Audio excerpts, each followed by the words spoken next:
សួស្តីបងប្អូនអរគ្នាយើងចូលមេរៀនថ្មីទៀតហើយថ្ងៃនេះដែលយើងមានឈ្មោះថា March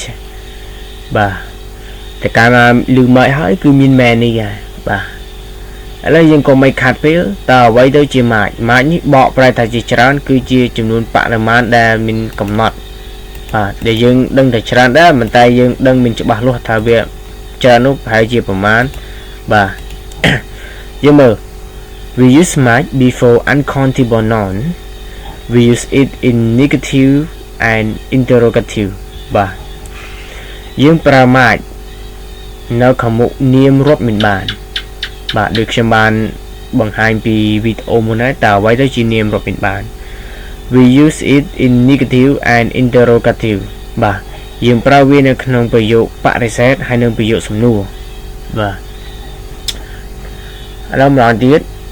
We use March before uncountable noun យើងប្រើ March នៅខាងមុខនាមរាប់មិនបានបាទ We use it in negative and interrogative បាទយើងប្រើវានៅក្នុងប្រយោគបរិសេធហើយនិងប្រយោគសំណួរបាទយើងមើលឧទាហរណ៍ He has a lot of money បាទ He has a lot of money គាត់មានលុយជាច្រើនបាទនេះហើយគឺប្រយោគស្របគាត់មានលុយជាច្រើនគាត់មានលុយជាច្រើនចឹងបើទៅជាប្រយោគបរិសេធ He doesn't have much money បាទនេះហើយគឺ much គឺយើងប្រើនៅខាងមុខនាមរាប់មិនបានបាទគឺយើងប្រើ much មួយទៀត Does he have much money តើគាត់មានលុយច្រើនដែរឬទេបាទតែដាក់សញ្ញាសួរបងប្អូននឹងភ្លេចដាក់ច្រឡំសេខុសសុំកែដាក់សញ្ញាសួរបាទមកទៀត He doesn't have much money គាត់មិនមានលុយច្រើនទេបាទសំណួរ Does he have much money តើគាត់មានលុយច្រើនដែរឬទេបាទនេះហើយ March គឺយើងប្រើនៅក្នុងប្រយោគបរិសេធហើយនិងប្រយោគសំណួរជាមួយនឹងនាមរាប់មិនបានបាទแล้วខ្ញុំអានឲ្យស្ដាប់ We use March before uncountable noun. We use it in negative and interrogative. He has a lot of money. He doesn't have much money. Does he have much money បាទแล้วយើងចូលមេរៀនបន្តតាក់ទងនឹង many ហើយខ្ញុំសូមបញ្យល់នៅខាងមុខនេះបន្តិចថា March គឺយើងប្រើនៅក្នុងជាមួយនាមរាប់មិនបានអញ្ចឹង many វានឹងប្រើជាមួយនាមរាប់បានវិញវាផ្ទុយគ្នាវិញបាទ We use many with plural noun យើងប្រើ many ក៏បកប្រែថាច្រើនដូចគ្នាបងប្អូនអរគ្នាយើងប្រើ many ជាមួយនាមពហុវចនៈ It is used in negative and interrogative sentences យើងប្រើ many ជាមួយនាមពហុវចនៈ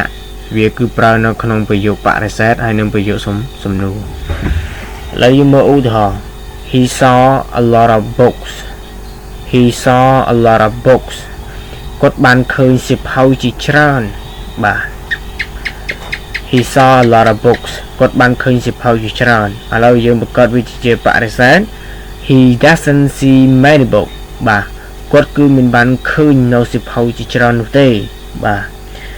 He doesn't see many books គាត់មិនបានឃើញសៀវភៅជាច្រើននោះទេបាទ Does he see many books បាទតើគាត់បានឃើញសៀវភៅជាច្រើននោះដែរឬទេតើដាក់សញ្ញាសួរបងប្អូនខ្ញុំសេខុសច្រឡំដាក់សញ្ញាចុចបាទដល់ទៀត Does he see many books បាទតើគាត់បានឃើញនៅសៀវភៅជាច្រើននោះដែរឬទេបាទ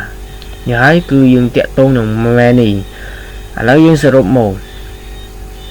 ចំពោះ March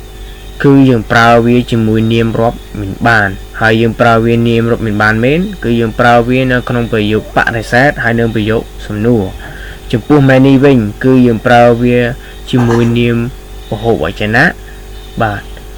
ហើយយើងប្រើវានៅក្នុងប្រយោគបរិសេធហើយនិងប្រយោគសំណួរដូចគ្នាបាទចប់ប៉ុណ្ណឹងសូមអរគុណបាទ